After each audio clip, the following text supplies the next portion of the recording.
Well, hopefully I don't get hit for copyright infringement on this one, but let's take a look at what we're doing today. All you do is call me. What do we do?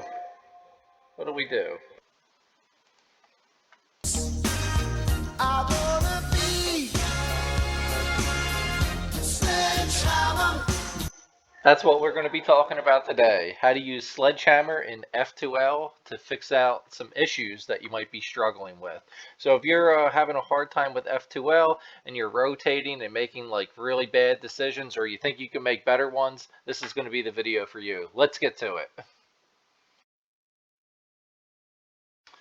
So all the algs we're going to be taking a look at today, or the cases we're going to take a look today, are R prime, F, R, F prime, the Sledgehammer. So if you have a solved cube and you've run Sledgehammer, notice what changes. We had an F2L block, or a 2x1 over here, that got swapped back to here. We had a 2x1 right here that got swapped to here. And you'll notice that some edges changed orientation. For example, this edge right here used to be green front, right here, red side, but since it has been moved up to the top position, it has changed its orientation.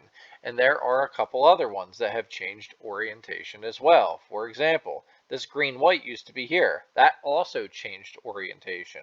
However, this red-white used to be up here. That one did not change orientation. So what we're going to be using these Sledgehammer moves for is to move 2x1 blocks into promising positions. And after we move it into a promising position, we're just going to insert it. Or we're going to take an edge and use Sledgehammer to set up 3-move inserts. Let's take a look at the first couple cases. So the first case we're going to take a look at is the double Sledgehammer. I think a lot of people know when to use triple sexy move or triple Sledgehammer to solve a case when you have a mismatched 2x1 block right over top of the slot.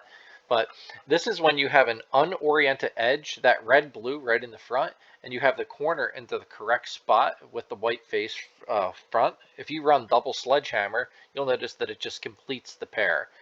And what's nice about this is most people would cube rotate or potentially cube rotate in this case because you have an edge up here that is misoriented.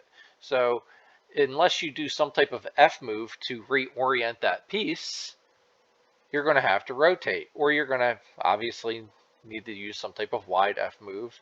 But this solves this case, and I really like it a lot because sometimes you want to rotate, sometimes you don't, and if you don't want to rotate, this is a fantastic way to solve this case. Double Sledgehammer. This one right here is a very uncomfortable case. You'll notice that that green-red edge back there is unoriented. And we need to take that pair that's already made and place it right into where it needs to go below. And we're going to take advantage of what Sledgehammer does. It will take this 2x1 block here and move that 2x1 block back to where this 2x1 block is.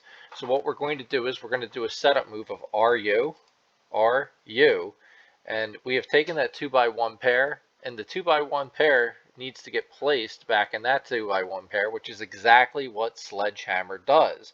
So if we hit Sledgehammer, it has placed that 2x1 pair into place and inserts it. This is a fantastic solution if you're trying to finish up that back right pair, and you could obviously mirror it for the back left. Okay, so this one is a little controversial. There has been some debate on this one. A lot of people do like to rotate and just insert that 2x1 pair into the back, but there has been some controversy on this to do a U move and to insert this pair with a wide F, like this. Wide F. Then we're going to do an R prime, and then we're going to undo that wide F move. Good solution, definitely does it. But a lot of people don't like that wide F R prime. It's not that comfortable, so a different solution that is a higher move count that you might like is what we were just talking about. You can do a U2, put it right up into the front, And then we can set up that sledgehammer insert. We can do an R prime, and then we're going to do a sledgehammer to take that 2x1 block and move it to where that 2x1 block is. So we're going to hit another sledgehammer, R prime, F, R, F prime. Then we just undo that R move, and it goes right in. So one way you can do this is you can do the U2 setup, R prime, to get that 2x1 block into position, hit that sledgehammer, then undo that R prime move.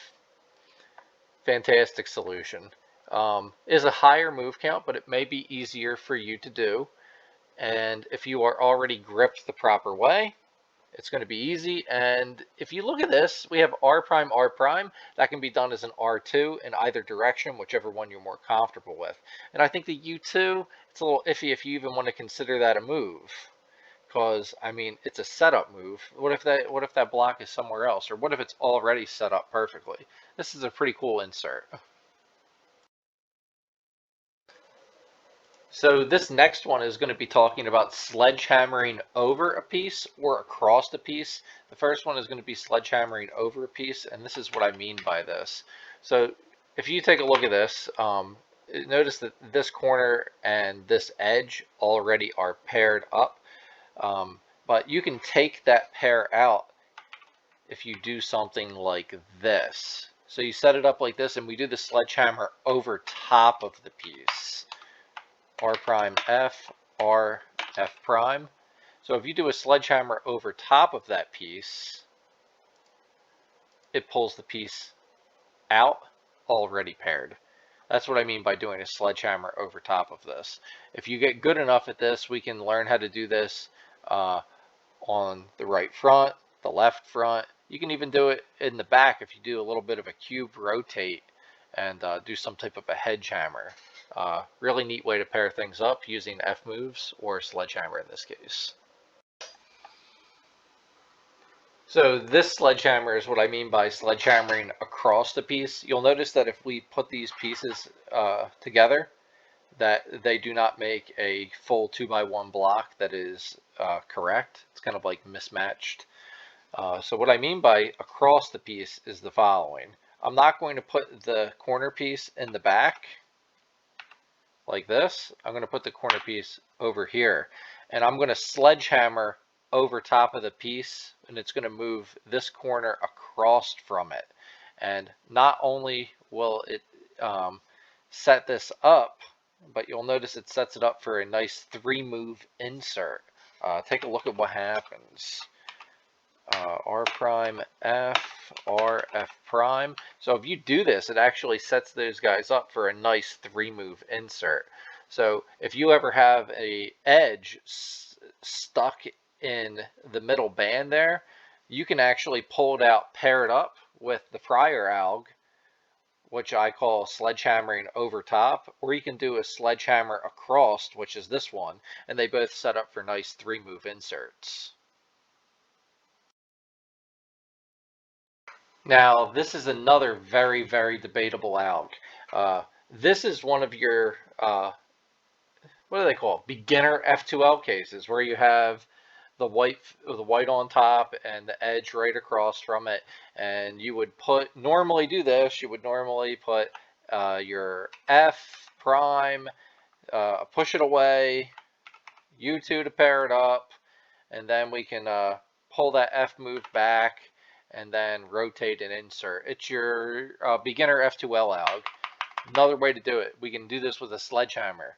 So what we are going to do is we are going to be doing an F prime. We are still going to push it away from the insert. Now, since it's on the left-hand side, I am going to need to do a U move to set up that corner piece. And we are going to do a lefty sledgehammer over top of this, I think. Let's see what happens. That would be an L, F prime, L prime, F, and look at that. Pulls it right out. Finish it off with another F, so it's kind of like an F2 at the end. So the whole idea here is if you have this piece across from that piece and you don't want to do the rotation, you can do some F moves that are coming out pretty nice with sledgehammer. And this is the lefty version. Obviously, it would work on the right-hand side as well. So what we do is we would do an F move, position the corner in the right spot, hit the sledgehammer, and what this sledgehammer does is it will pair up this 2x1 block over here into the correct spot. And then you continue with that F move and you can do an F2 and insert it. Very, very neat alg. A lot of people rotate there, but if you don't think it's beneficial to rotate or you're already gripped the right way, this is a good option, especially if you don't need to do that pesky U move after you do the F. So a lot of the times when you do these sledgehammer setups, sometimes you'll say, hey, I still need to rotate to do this 3-move insert, whether like an RUR or something like that. So what if you saw this right here? You have this corner block and this one right here. It's clearly unoriented. I already showed one 3-move insert with wide Fs. This one is a lot easier for me to do. What you do is, instead of bringing the corner across to it and having to rotate, we're going to bring the edge to the corner. So we're going to bring the edge to the corner with a wide F move. And this will get inserted in the back slot, obviously. They're paired. Then we're going to move the pair out of the way. And then we're going to fix the block. This is a great 3-move insert for back slots. I like to do it back right and back left.